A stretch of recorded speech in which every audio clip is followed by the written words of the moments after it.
Então vamos para o grupo 2, que a Sandra já está aí na ativa. Vamos lá, Sandra? A Rocha e o Buriti. Vou te passar aqui para o grupo 2. Sandra, conta pra gente aí de forma resumida de o que se trata o seu caso.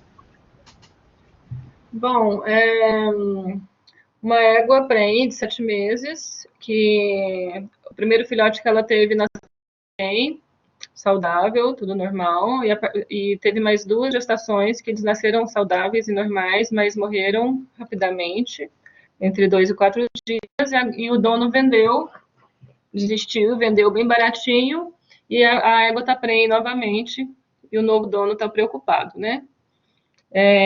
O exame físico geral da égua está normal, o feto viável, tamanho compatível, genital externa e glândula mamária normais, tem colostro, parece tudo normal. Mas tem essa preocupação, né? Que as 2 últimas gestações o filhote nasceu normal e morreu rapidinho. Tá bom. Sandra, rapidinho. Pessoal, se alguém quiser interromper, perguntar alguma coisa aí, alguma curiosidade, ou sugerir alguma coisa diferente do que a Sandra, né, as pessoas que estão falando aí, só levantar a mão ou liga o microfone aí e manda bala, tá? Desculpa, Sandra, pode continuar. Bom, vamos para as perguntas. A gente fala, como é que você quer que faça? O que vocês... Aí tem algumas perguntas, né, que eu usei para vocês guiarem, né, mas o que vocês lá discutiram sobre, por exemplo, a possível causa disso e o que poderia ser feito para evitar a morte desse outro filhote, né, que a gente já teve morte de 2. O que poderia ser feito? Bom, o que a gente achou mais provável, assim, uma das nossas hipóteses mais fortes seria, chama isoeritrólise neonatal, que é a incompatibilidade do sangue sanguíneo da mãe com o do potro. Nesse caso, como a placenta dos equinos é epitélio-corial, o problema só acontece depois do parto, né, quando o potro mama o colostro, que aí a mãe vai estar sensibilizada através do parto, né, ou através de alguma hemorragia placentária durante a gestação, ela vai estar sensibilizada às proteínas no sangue do potro e vai ter anticorpo contra as próprias hemácias do próprio corpo. Então, quando ele mama o colostro, esses anticorpos vão provocar a lise dessas hemácias e, com isso, isso tanto que a própria medula óssea pode não conseguir compensar essa lise e vai ter uma anemia muito forte, uma hipóxia, e pode levar a um óbito rapidamente. E qual foi a sua outra hipótese? O que mais que você pensou que poderia ser? E por que você descartou? Poderia ser uma septicemia também, né? A presença de alguma bactéria, alguma coisa bem, bem forte lá, bem brava, né? Para ter sido uma morte tão rápida. Como essa morte foi muito rápida, a gente já descarta um pouco a possibilidade. Teria também que ser uma bactéria que a mãe não tivesse anticorpo para ela, porque senão o colostro também ajudaria, né, no combate a essa infecção.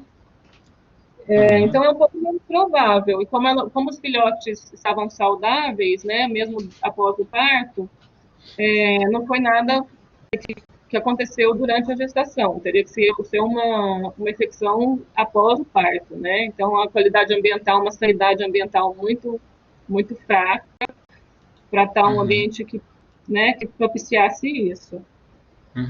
E assim, eu também acredito que se tivesse algum outro histórico, por exemplo, assim, o ambiente era totalmente impróprio para a criação de animais, provavelmente teria sido relatado no histórico também, né? E os sintomas, né? Na verdade, a gente não tem nenhum sintoma do potro, assim, da morte, né? Então, só fala que eles morreram nos 2 primeiros dias, né? De 2 a 4 dias. Exato. Eu estava fora da sala de aula aqui na internet, aqui tem umas carroças puxando ela, o provedor, aí caiu, mas a hipersensibilidade é tipo 2, não é? Que o animal adquire. Isso, tipo 2. E por que você acontece? Tinha comentado isso aí? Não, a Sandra não chegou a falar não, mas é um tipo de hipersensibilidade do tipo 2. E por que ela acontece nesses primeiros de 2 a 4 dias? Vocês chegaram a ver alguma coisa sobre isso? O pico do colostro, né? E onde estão os antígeno estranho. Aham. Além de ser onde a gente tem, né, as maiores concentrações de anticorpos no colostro, nesses 2 a 4 dias é onde o animal mais consegue absorver anticorpo, né? A gente tem um espaçamento entre as criptas intestinais que favorece a absorção dos anticorpos presentes no leite. Então, conforme o animal vai envelhecendo, 5, 10, 15 dias, apesar de ainda ter um restinho lá de anticorpo, né, de ainda ter anticorpo no leite, ele vai absorvendo cada vez menos. Tá? É porque Então, ocorre a sensibilização dos linfócitos B, não é isso? exato. E aí leva a um processo de lise celular, tá? De lise de hemácias. É porque ocorre a produção de hemoglobulinas, né? Que é diminuída. Mais alguma Bom, coisa, Sandra e companhia? o que fala também é que a égua precisa ter sido pré-sensibilizada, então o primeiro parto, né, no primeiro potro que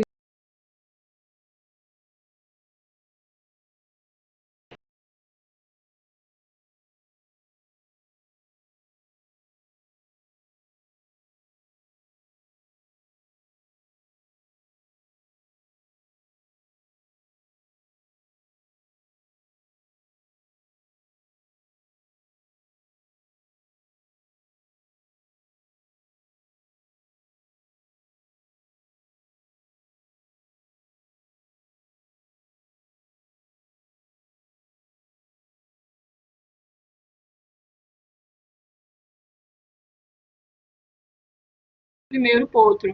Então ele não sofreu tanto por causa disso, né? Porque a sensibilização se deu depois dele, né? Com ele.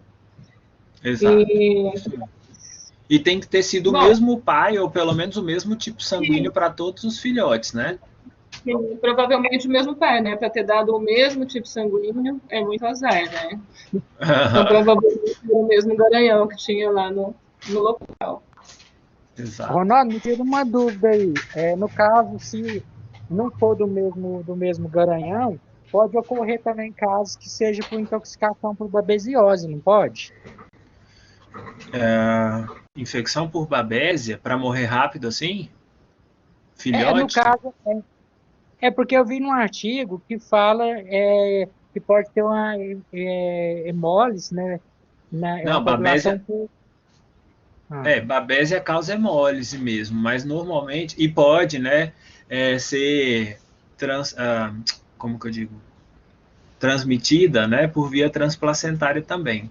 Mas a principal forma, né, de babesiose ou a morte do animal, se acontece por conta de babésia, vai acontecer bem mais tardiamente, né? Até porque a forma mais importante de transmissão é justamente por picada de carrapato. Então, até que o animal se infecte, geralmente isso demora um pouco mais. Me confundiu aqui um pouco porque fala que pode transmitir pela placenta também. Pode, né? A chance é bem menor. Do ponto de vista epidemiológico, é bem mais importante a transmissão por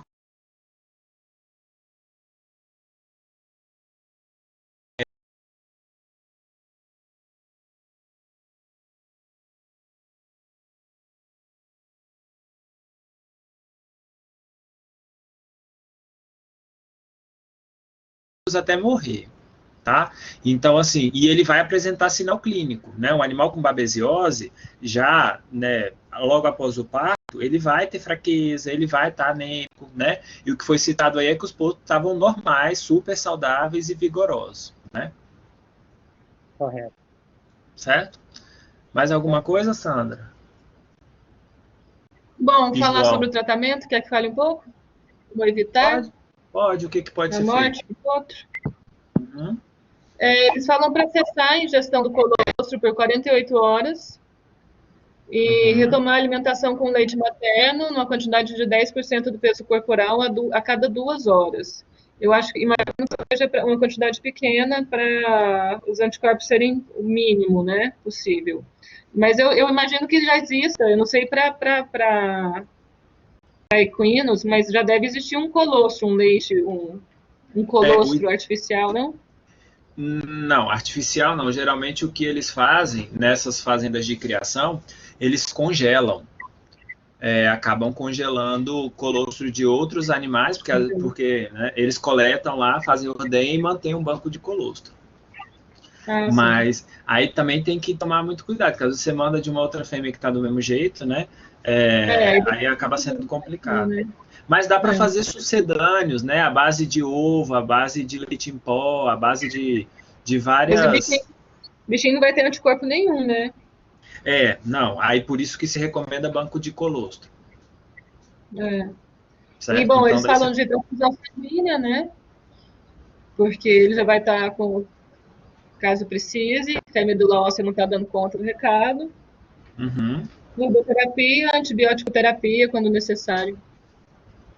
É basicamente isso, né? Cessar o colostro o mais rápido possível e terapia de suporte caso seja necessário, tá? Basicamente é isso. Beleza, meninos, obrigado. Alguém tem alguma pergunta sobre esse caso? Depois eu vou postar para vocês lá o arquivo com todas as informações bonitinho, né? O que foi sobre essas questões de tratamento. Depois que lá para a semana que vem eu posto para vocês quando passar a atividade, tá? Grupo 1, Brenda, Clarissa, Júlia, Lucas e Yasmin. Alguém? Eu. Oi. Eu. Júlia, diga, Júlia. Esse caso aqui é o nosso que está aqui? Esse primeiro agora é. Acho que dá para vocês aumentarem e pôr um zoom, não dá não? Quem vai assistir depois é que não consegue enxergar nada, mas tudo bem. Eu consegui agora. Bom, na nossa pesquisa, a gente achou que o animal em questão estava com toxicose pela festuca, causada pela ingestão do capim festuca com o fungo aí, que tá o nome, que eu não sei falar o nome. Você sabe falar? Se você souber falar, por favor. Neltifódio. Semofialo. É isso aí. É o nome do fungo. Pessoal, só para contextualizar, né? É uma égua de 13 anos de idade que está perto de parir. Né? E uma coisa que foi visto é que essa égua não tem desenvolvimento do úbere, não é isso, Júlia? Isso. Pode continuar. Aí a gente foi aprofundar mais para saber o que esse fungo está causando lá, para que cause essa falha no desenvolvimento do úbere e também a falha na lactação. Né? E aí a gente achou que metaboliza alcaloides tóxicos e um deles é uma microtoxina, né, que é a ergovalina, que ela impede a transmissão do impulso nervoso para a hipófise produzir a prolactina e também ela causa vasoconstrição. E a prolactina ela é responsável pela lactogênese, né? E é isso. E também, deixa eu ver aqui. A prolactina, ela, juntamente com a progesterona, ela é responsável pelo desenvolvimento dos alvéolos e dos ductos mamários, né, das terminações dos ductos, e isso faz com que tenha não só problema na produção de leite, mas também problema na passagem da área de formação de leite para a área de secreção do leite. O que você faria para tentar minimizar os danos, Júlia, e melhorar o desempenho dessa égua? Isso aí é total. É outra parte? Vocês dividiram? A gente dividiu para ficar democrático. O que a gente faria era... Júlia, você encerrou, Júlia? Desculpa, eu te interrompi. Encerrei já, nada não. Tá bom. Yasmin. O que a gente faria era trocar essa alimentação desse capim festuca por uma outra forrageira e acrescentar uma ração própria para lactante, para égua lactante, aumentar, que tenha um teor de proteína mais alto, que é recomendado para éguas lactantes, e aumentar a ingestão de sal, que também ela atua nessa produção de leite. Uma dúvida que a gente teve era se a gente consegue injetar prolactina. Pode. Porque Mas...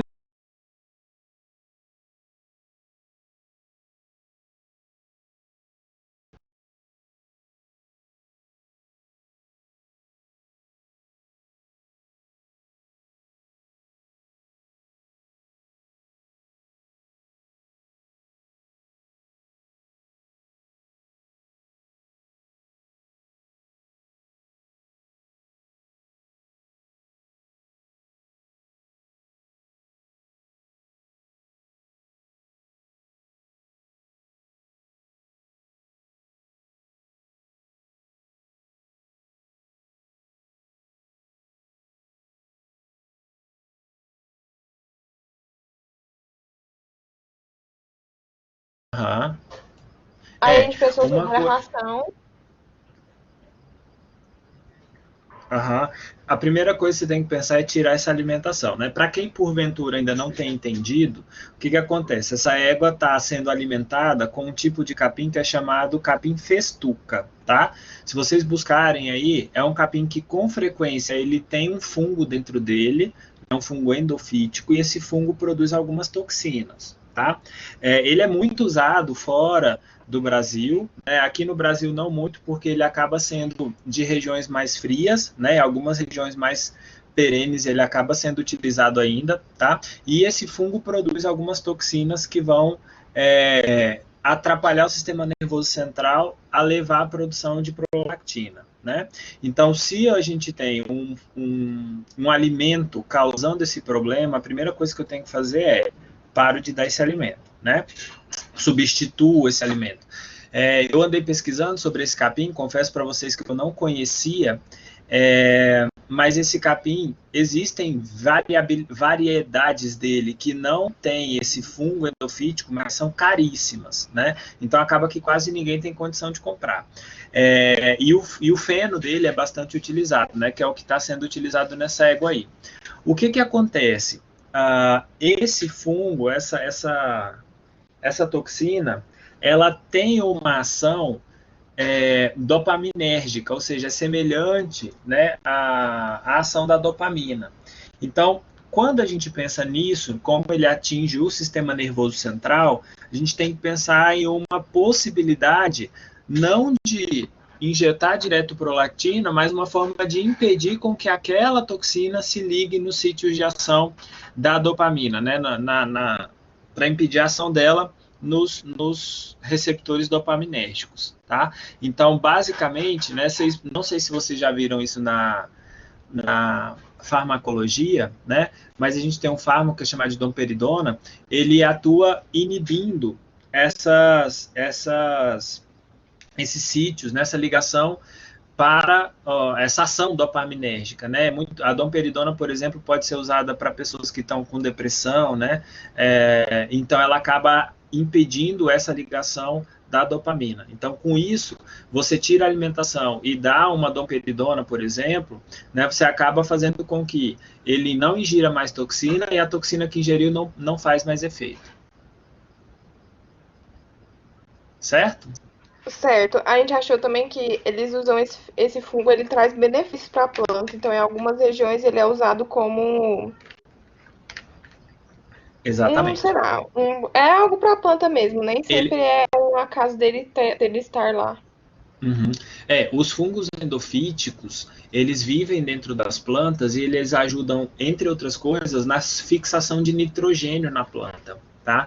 Então, isso aumenta metabolismo da planta, a capacidade dela de absorver minerais e outros componentes a partir do solo, tá? Então, o fungo endofítico para a planta é muito bom, para os nossos animais é que não muito, em algumas vezes. Uhum. E os outros problemas que essa toxina traz, eu vou achar aqui, ela impede ela causa a galactia, né? Que é essa não produção do leite, além do subdesenvolvimento do úbere, ela causa uma gestação prolongada, neonatos fracos e o espessamento da placenta. E pode causar também morte do embrião no início da gestação. Essas são as características dessa toxina. Uhum.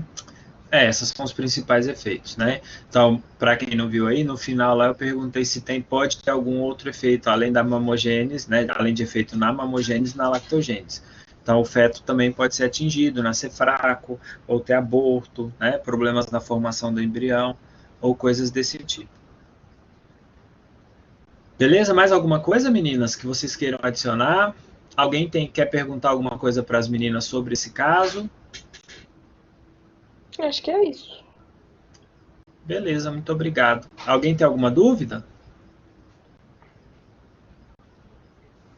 Não? Então vamos lá para o povo do grupo. Obrigado, meninas, Júlia e Yasmin. Vamos lá para o povo do grupo 3. Aline, Ana Caroline, Larissa e Marlon.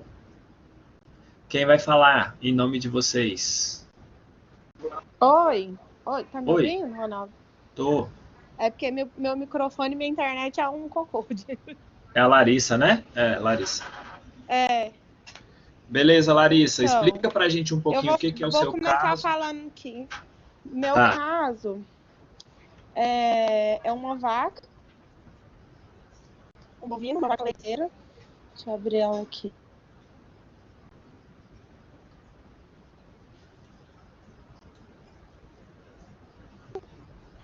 Além do tempo previsto, a média de gestação do rebanho de 280 dias, né?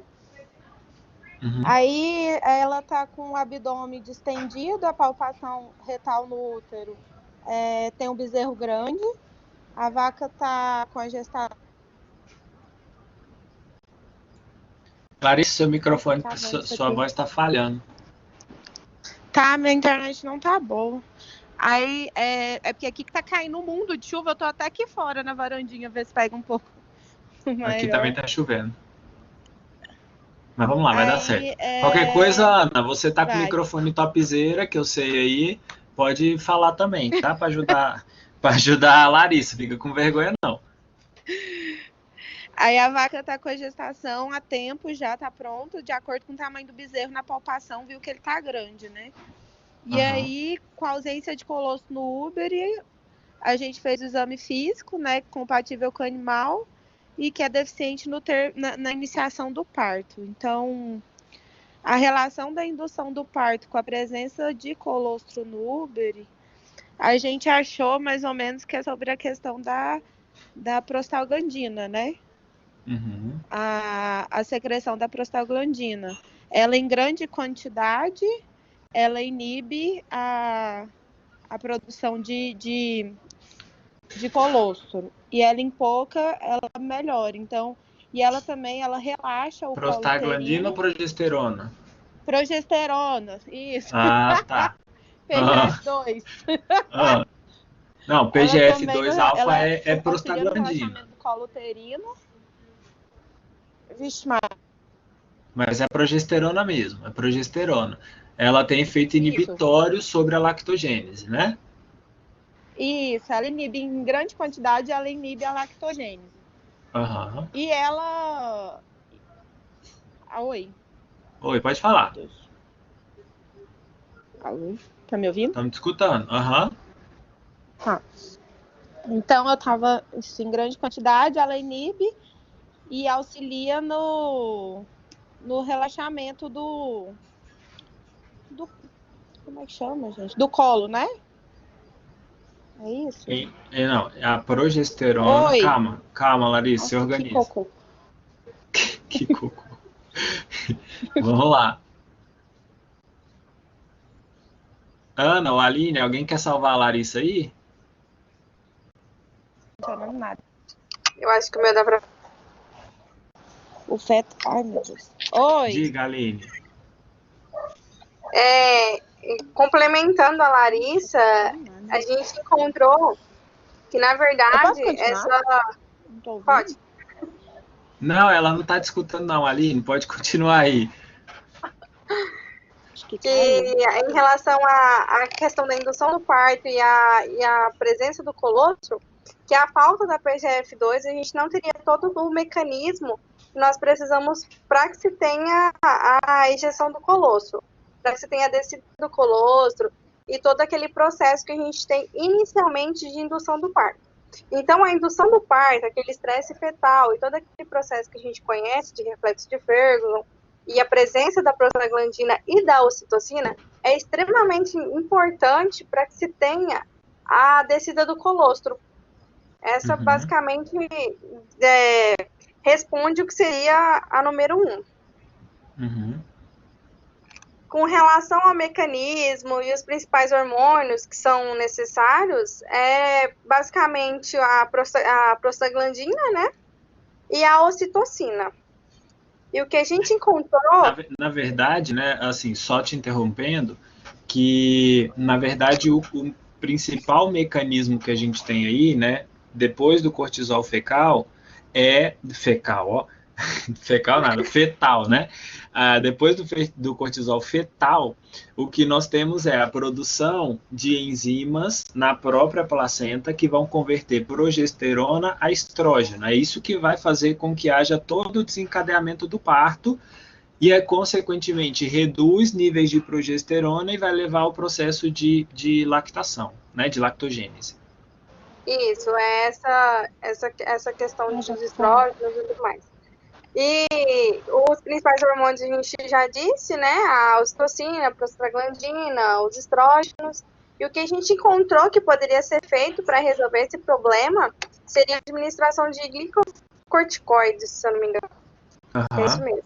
Glicocorticoides, que eles vão ajudar nessa produção. E em relação a se a vaca vai ter ou não ter uma produção de leite normal posterior a essa administração, fica um pouco difícil a gente dizer com certeza, porque a gente ainda não tem a situação, não foi dado para a gente, sobre a questão do bezerro, né? Se ele vai, porque provavelmente pela quantidade de tempo que ele está dentro do útero, ele pode acabar morrendo e tudo mais. Então, para que a gente consiga realmente dar uma certeza se ela vai ter uma produção de leite normal, a gente tem que considerar também a ação do bezerro, que vai realizar a sucção, né, do teto e vai gerar um impulso para que a gente tenha todo o sistema para a descida do leite, das células miofiteliais, para a descida do leite e a questão da ocitocina também. Mais alguma coisa que você queira comentar? Não, tranquilo. Tranquilo? Mais alguém do grupo? Oi. Diga, Larissa. Voltei. A Larissa está na novela mexicana. Também, assim, até uma dúvida nossa, que depois de colocar o glicocorticoide e tudo, a vaca, a gente imagina que vai ter um impulso nervoso normal e vai produzir ocitocina e vai sair o colosso. Vai acontecer isso normalmente com a vaca mesmo? Igual a pergunta da 4, a gente acha que sim. Depende muito, Larissa. Aqui eu não especifiquei nada, né? Só estou perguntando se vai ter uma produção de leite normal, né? Se a gente for pensar no colostro, talvez a produção do colostro não vai ser igual ao que o animal teria se o parto corresse normal. Certo? Porque quando eu dou glicocorticoide, né, o glicocorticoide ele é análogo ao cortisol, então acaba levando a fêmea a tentar expulsar o feto, porque ele meio que exerce a função do cortisol fetal. Então ele vai lá e começa o parto, né? E no caso do úbere, esse processo de lactogênese, do final da mamogênese, ele começa dias antes do parto, né? Então, pode ser que eu dando glicocorticoide para o animal, essa lactogênese, ela, pelo menos do colostro, ela não seja exatamente a mesma que seria antes. Agora, a lactação depois, né, lá durante o processo de lactação do filhote, para a amamentação do filhote, provavelmente isso pode acontecer normalmente, tá? A não ser que essa vaca tenha tido algum problema na parte final de produção das células alveolares, tá? A gente não sabe o quão grave, o quão importante foi isso para o desenvolvimento da mama. Mas se a mama desenvolveu bem, né, a produção de leite, depois que tem lá a sucção, né, o mecanismo neuroendócrino estimula tanto produção de ocitocina, né, e liberação de ocitocina, quanto de prolactina, tá? Então, vai depender. Se eu estou falando de colostro, provavelmente esse colostro não vai ser em quantidade próximo do normal. Agora, no resto da lactação, pode ser que sim, tá? Mas a gente não pode afirmar isso com certeza. Diga, Ana. Professor, tá me ouvindo? Tô. É Pode falar. possível, tipo assim, nesse assunto da formação dos alvéolos, é possível que mesmo com a indução do parto, o bezerro tendo nascido, é possível que não tenha a produção de leite, porque não houve o desenvolvimento desses alvéolos? Não. Esses alvéolos lá, desde a metade da gestação, né, eles já começam a ser produzidos os primeiros túbulos, né, depois vão sendo produzidos alvéolos. O que pode acontecer, assim, não vai ter leite de forma alguma, provavelmente isso não acontece, né? Mas pode acontecer de nessa fase, nesses últimos dias, que é quando tem aquele boom de maturação dessas células alveolares e produção de leite, pode ser que o animal tenha algum tipo de déficit, tá? Mas isso a gente não consegue dizer isso com certeza, porque a mamogênese ela vai acontecer desde lá do meio da gestação, então isso não depende do processo de estresse fetal, nem queda de progesterona, né? Isso vai acontecendo desde a metade da gestação, mais ou menos, até o final, né? O que acontece no final eu tenho uma maior produção de leite e uma maturação desses alvéolos, tá? Então, assim, pode ter problemas nisso? Pode, mas pode ser que não tenha nenhum problema também, tá? Isso é muito variável. Mais alguém, pessoal? Diga, Sandra. Eu tive uma dúvida em relação à causa disso tudo. É um problema com o feto? Então, olha só. Para quem lembra, esse caso clínico aqui teve na prova de vocês, né? Aquele... história, né? A mesma historinha, né? O feto não teve maturação, só que aqui eu direcionei para a glândula mamária da fêmea, né? Lá atrás a gente estava falando sobre parto, né? Então o que aconteceu foi, lembram lá, durante o parto o feto produz cortisol, né? Libera cortisol, esse cortisol ativa enzimas, né? No caso lá no útero, que vão converter progesterona a estradiol, a estrógeno. Essa baixa de progesterona e aumento de estrógeno estimula a produção de PGF2-alfa, que consequentemente inicia o processo de contração uterina e relaxamento da cérvix, que depois é potencializada pela ocitocina, certo? E pela relaxina. Então, o que originou todo o problema aqui foi, o feto não deu start. Lembram lá, ó, quando a gente falou sobre glândula mamária, né, naquele período antes do parto, que é quando já começa o sofrimento fetal, que a fêmea já se prepara para o parto, a queda de progesterona é importante porque ela tem efeito inibitório sobre a lactogênese. Ela é importante no processo de mamogênese, né? Mas ela inibe a lactação. Então, quando essa progesterona se mantém alta por muito tempo, a consequência disso ela continua inibindo a lactação, então não produz colostro, certo? Professor? Diga. Eita, tem alguém escutando um modal aí, hein? Quem é que tá falando? Sou eu. Ei, Ana, tá tomando uns goró aí, né? Nossa senhora, não. Mas, professor, na 4, poderia, tipo assim, ser uma solução para esse problema aumentar a exposição ao fotoperíodo? Fotoperíodo e lactação, isso não tá muito relacionado, não. Tá? Provavelmente não vai ter muita diferença nisso, não. Mas e a produção do leite? Pois é, a produção de leite ela não depende muito de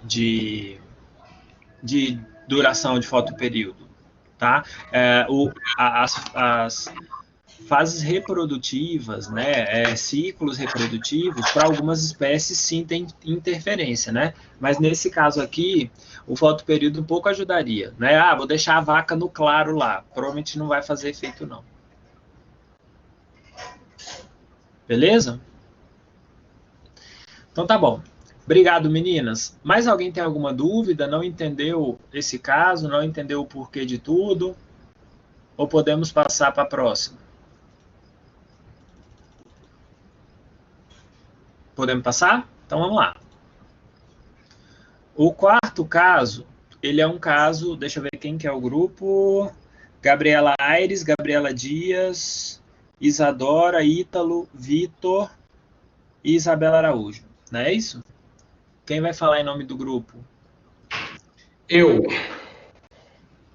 Deixa eu ver quem é o eu. Ítalo. Nossa. Vamos lá, Ítalo. Então, diga pra gente. Explica primeiro o que caso, aconteceu. O nosso caso, né, foi onde nós, como médico veterinário, nós fomos contratados para poder responder uma pergunta de uma mulher que ela tinha dúvida em relação ao porquê que algumas galinhas estavam tendo, digamos que uma falha, ou seja, o ovo dela estava tendo uma má formação. Se descer aqui um pouquinho esse slide que você tá, vai mostrar a foto de como estava saindo, né, como o ovo estava sendo formado.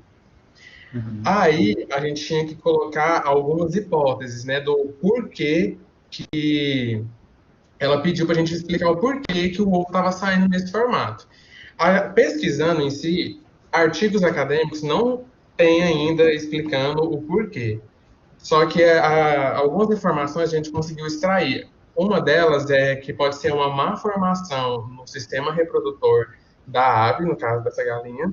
Pode ser também a presença de algum corpo estranho dentro do sistema reprodutor também, ou algumas doenças que podem ocasionar uma má formação do ovo.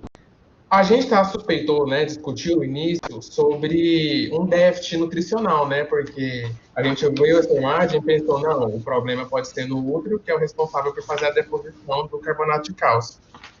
Só que, percebendo pela imagem, tem sim, né, o formato da casca, tudo bonitinho. Então, o problema não é nutricional, o problema não está relacionado à deposição de cálcio.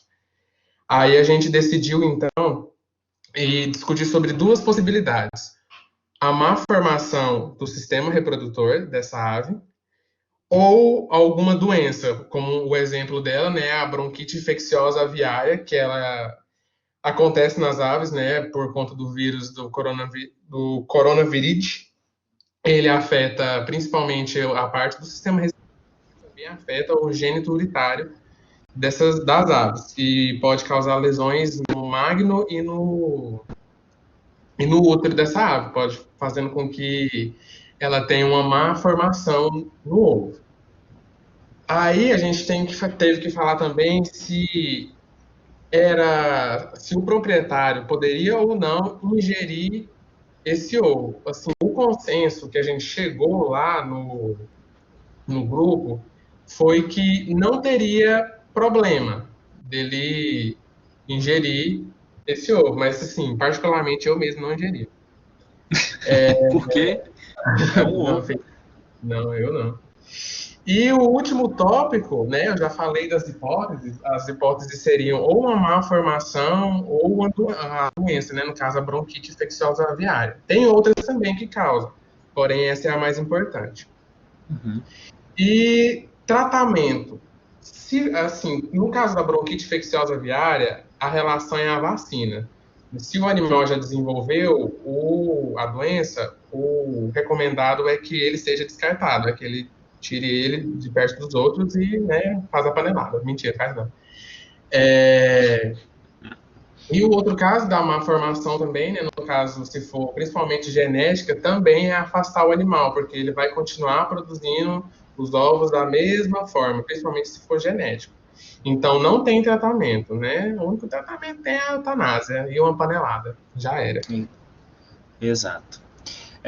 Então, só recapitulando, né? A Adriana Aparecida ligou lá no Globo Rural, mandou uma cartinha do Globo Rural, né? Ou um fax, né, Adriana? Não sei que época foi isso, mas ela mandou lá para o Globo Rural e falou o seguinte, que as galinhas dela algumas estavam pondo ovos estranhos, né? Então, é exatamente isso que o Ítalo falou, né? Não chamei você de velha, Adriana. Então, a possibilidade, né? Pode ser uma causa infecciosa? Talvez, mas normalmente causas infecciosas estão relacionadas com cascas mais sensíveis, cascas mais amolecidas e atrapalham normalmente a deposição do carbonato de cálcio na casca do ovo, tá? Geralmente, causas infecciosas não estão diretamente relacionadas com alterações de formato, tá? Então, isso é uma coisa que a gente poderia pensar. O que foi falado não é, por exemplo, que a casca está mole, que a casca está fina, mas o ovo está nascendo com um formato esquisito, né? Então, a outra suspeita que o Ítalo falou exatamente é um processo de malformação, às vezes, né? Porque, como eu falei com os meninos lá no grupo deles, imaginam que o útero serve como uma forma, né? A Páscoa passou agorinha. A gente vai fazer um ovo de Páscoa, né? E usa uma forminha para ficar bem direitinho. Se essa forma de ovo de Páscoa for toda torta, o meu ovo vai ser todo torto também, né? Então, eu só consigo fazer isso se eu fizer abrir algumas aves, né? E ver a conformação do útero e provavelmente, morfologicamente falando, ele vai estar diferente do normal, tá? Com algum saco, né, alguma enlarguecimento do diâmetro desse útero, né, enfim, pode ser por malformação, ou pode ser porque tem alguma coisa dentro da cloaca que está impedindo que o ovo saia. Então, esse ovo vai ficando ali por mais tempo, ele vai assumindo um formato que não é adequado, né, então corpo estranho também pode acontecer. Se eu suspeito que é um corpo estranho, eu vou lá, dou uma analisada na fêmea, se tiver eu posso retirar, dependendo do que for e como tá, né? Diga, Sandra. Porque falaram que foram alguns animais, então acho que corpo estranho, mais de um. Exatamente. Exatamente, né? Todo mundo sentar em cima de um corpo estranho, né? Pode ser uma malformação que seja genética, né? Que esteja passando para as outras gerações dessa. Exato, exatamente. Eu ia chegar lá, né? O que a Sandra falou, né? Isso é bem verdade. Se eu penso que isso pode ser genético, porque eu tenho algumas, né, das aves fazendo isso, e geralmente quem manda pergunta lá para o Globo Rural não é aquele grande produtor, né? Um produtorzinho pequeno, que ele tem as galinhazinhas dele ali e tudo mais, né? Então, se eu pensar nesse ponto, eu tenho que pensar, eu consigo reduzir se eu tirar essas aves de circulação, né?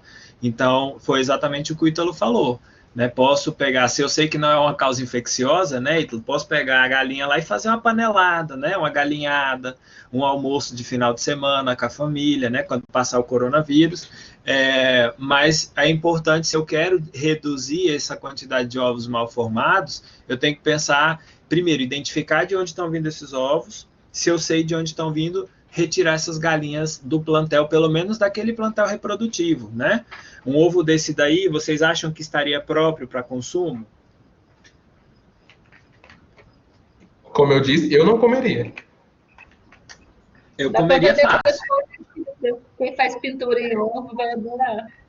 Então, dá para fazer umas coisas massas, né? Mas se a gente for pensar na causa, né, sendo que não é infeccioso, provavelmente não é infeccioso, poderia ser comido de boa, né? Uhum. Então, até que se prova o contrário, não tem nada ali, né? Não relatou nenhum outro problema, é só o formato. E uma outra coisa é que quando é esse tipo de malformação, só vai ter alteração no formato da casca, né? A composição do ovo, ela vem lá de cima, né? O ovo começa a ser formado lá pela gema, no infundíbulo, vai descendo, né? Até chegar no istmo, que termina a deposição de todo o albume para ele ser fechado com a casca, né? Então, poderia ser comido. Mas, assim, um ovo desse ele não vai para o supermercado, que ninguém vai querer comprar, né? Eu comeria se fosse da galinha minha, ou se fosse dado de presente, né? Agora, comprar no mercado um ovo com essa aparência, provavelmente ninguém compraria, né? Mais alguma coisa, Ítalo? Não. Ou alguém do grupo? Então, é bem tranquilinho esse caso aí, né? E podem ser observados, né? Eu acho que eu até mostrei uma foto parecida com essa no dia lá da nossa aula, né? Podem acontecer casos de essa foto, se eu não me engano. Não é essa, é outra. É uma bem parecida, então. É, bem parecida. O ovo lá, ele era mais escuro. Aí ele tinha a casca vermelha. Beleza, Ítalo. Obrigado, então. E aí a gente passa para o último grupo, que trata de um caso de ovos moles, ou com casca mal formada, ou sem casca, né? Quem vai falar em nome do grupo? Eu. Marcela, né? Marcela. Uhum. Diga, Marcela, o que você Bom, tem a nos dizer? Explica aí para o povo. No caso, falava que chamou o médico veterinário, né, para relatar sobre umas galinhas que não estavam conseguindo botar ovo normal. Então, estava apresentando casca mole ou nem tinha casca. Então, o médico veterinário foi fazer a inspeção e observou que alguns animais, algumas galinhas, estavam menores e apresentavam uma má formação nas patas. Viu também que a ração não tinha uma qualidade boa, não estava em um local adequado, ficava no sol o dia inteiro, não tinha nem a data de validade legível. O local onde estava colocando a água e bebida não estavam limpos, não tinha espaço adequado para todo mundo, para todas as galinhas chegarem a comer. E o dono falou também que além da má qualidade má qualidade não, né? Que tinha único dinheiro para conseguir aquela ração. Tipo assim, não tinha uma estrutura boa além da água. Porque não vinha do poço, tratava com cloro e era isso que tinha para as galinhas beber e comer. Bom, a gente estudou e viu que pode ser, tem vários sintomas, né? Sintomas que eu falo, não tinha cálcio no sangue, por isso que a gente observou a má formação nas patas e não tinha cálcio nas dos ovos. A gente podia ter observou, né, podia chegar à conclusão que podia ser a bronquite infecciosa também. Mas como não tinha, como é que fala? Não tinha nenhum relato histórico de doença, né? Não tinha nenhum relato de caso de doença, a gente excluiu. Então a gente considerou que é por conta da nutrição, que não tinha uma base de comida adequada, não tinha uma água adequada, não tinha um espaço adequado para poder, pelo menos, comer. Então, a gente chegou na conclusão que é por conta da nutricional. Uhum. Tá, e o que você faria para confirmar a sua hipótese? No caso, a gente faria exames clínicos para ver se realmente havia falta de cálcio no sangue. E eu acho que esse era o único exame que podia ser feito. Alguém pensaria em alguma outra coisa? A suspeita dela foi problema nutricional, né? Então, só recapitulando. Professor, pode ser problema genético também. Pode ser problema genético, mas você acha que... você acha que nesse caso aqui, só a genética explicaria? Se for familiar, se for de família, pode ser comprovado que é genético. Por exemplo, se a mãe e a filha, as duas têm caso de ovos mole, pode ser genético também. Aqui a gente não conhece, né? Só um momento, Sandra. Aqui a gente leva do pressuposto que esses frangos são comprados, né, de uma granja, e as galinhas vão para lá e são colocadas para ser postas. Até pode ter um caso genético também, né? Na verdade, as condições aqui são bastante variadas, né? Mas como geralmente elas vêm todas de um mesmo local e tudo mais, né? Eu acho que a chance de ser genética ou ia acometer uma quantidade maior, né? Ou, não sei, eu não acreditaria que fosse genético, até porque eu tenho muitas outras informações que me sugerem muito mais fortemente de que isso é nutricional, tá? Sandra, você ia perguntar? Eu já li, em algum lugar que o excesso de cloro provoca descalcificação. Você ia falar disso? Vai falar disso, eu ia falar depois. Da limpeza da água e tudo mais, ele utilizava muito cloro, e isso podia muito bem ser corrosivo para o cálcio do ovo.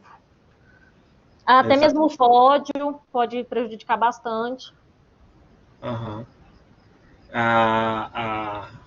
que foi que a Alessandra mandou alguma coisa aqui? O sódio também, né? Então, o que você faria para confirmar sua hipótese, Marcela? Você só pensaria em dosar cálcio no sangue?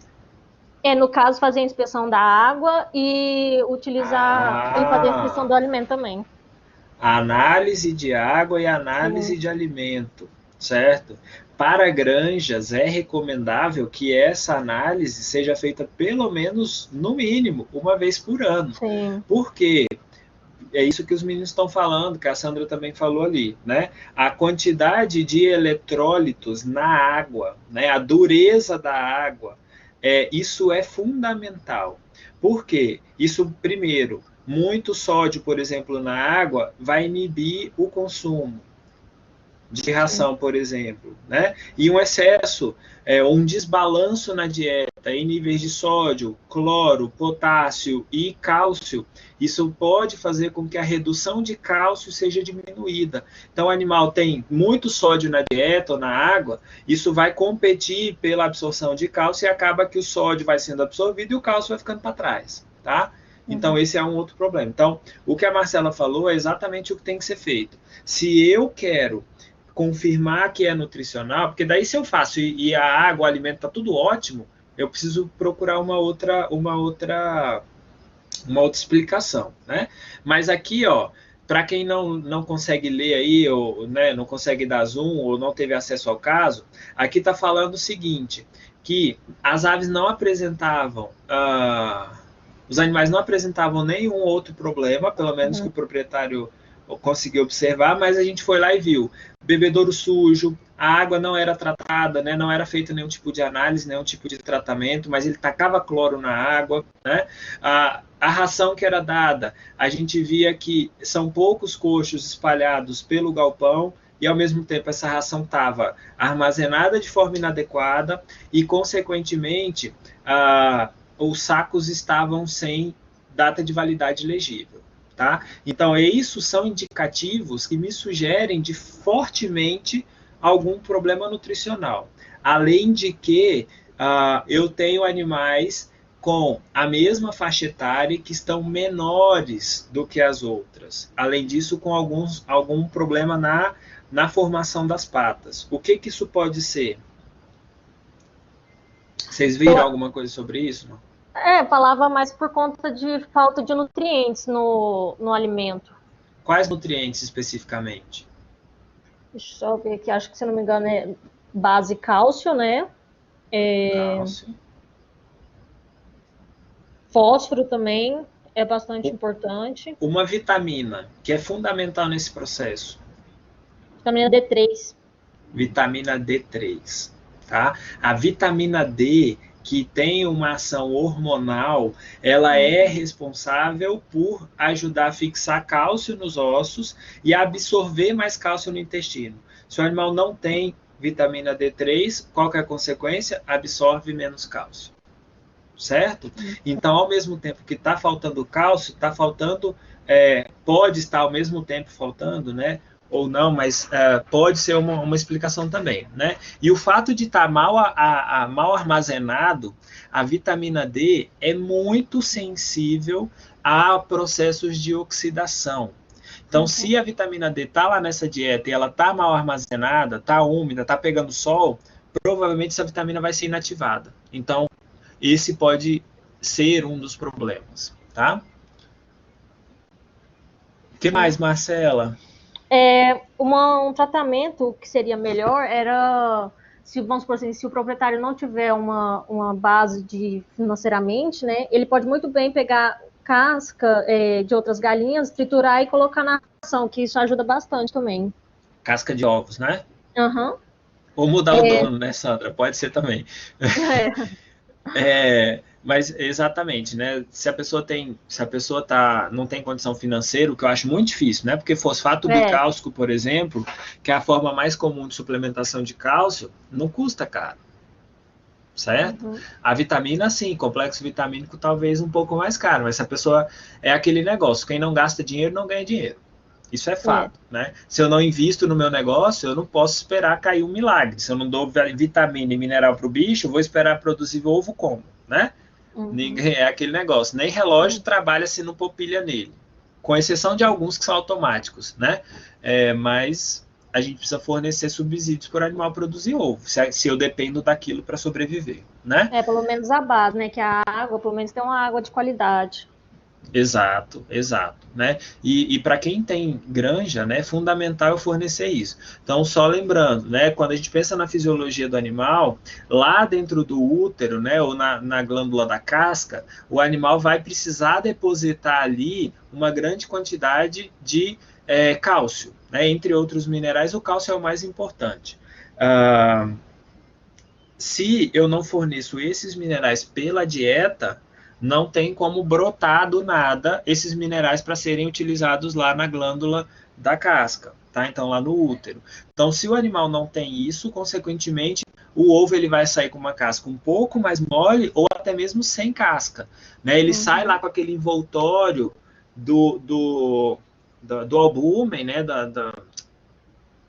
Da clara do ovo, mas ele vai nascer, né? Tipo que esses estão alguns que estão aí nessa foto, né? Um ovo bem molinho, parecendo que ele está recoberto por um pedaço de plástico, né?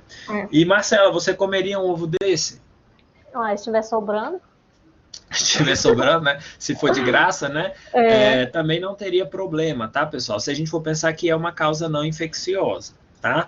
Podemos ter outras causas, causa infecciosa, mas não é o caso aqui, ou pelo menos a nossa inspeção lá não sugere nenhuma causa infecciosa, tá? Não tem nenhuma galinha doente, não tem, além dessas, né, que são pequenas. Uma coisa que eu tô lembrando aqui agora, esse fato de terem galinhas de menor tamanho e com malformação de patas, isso sugere falta de vitamina D.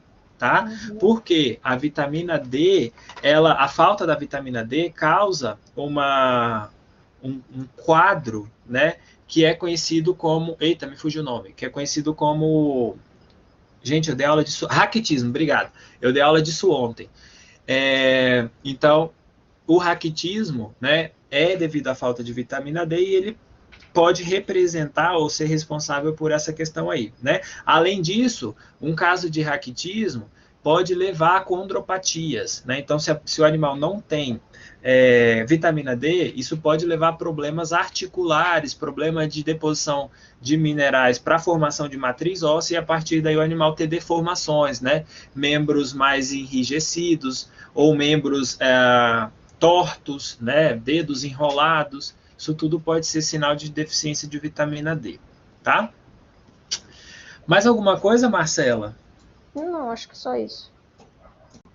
Então, assim, o que faria para reduzir os ovos defeituosos, né? Primeiro, eu tenho que diagnosticar qual é a causa, se realmente for problema de vitamina e mineral. O tratamento não tem milagre, é botar cálcio e vitamina D para o animal. Tá? Então, eu tenho que pensar em suprir as necessidades para que essas cascas que vocês estão vendo aí, que elas tenham a deposição de cálcio. Mas para isso eu tenho que dar cálcio para o bicho, tá? Eu vou disponibilizar também para vocês lá no portal um manualzinho da Embrapa bem legal, que ele fala de possíveis fatores que interferem na formação da casca, né? Os fatores nutricionais acabam sendo os mais frequentes e mais importantes, mas existem também alguns fatores infecciosos, tá? Um manualzinho bem fácil. Eu peguei desse manual. Muito Foi do manual? O manual é muito bacana e ele traz informações bem legais sobre má formação de ovos, tá? Da casca dos ovos. Ele é bem legal. Vou disponibilizar lá no portal para vocês.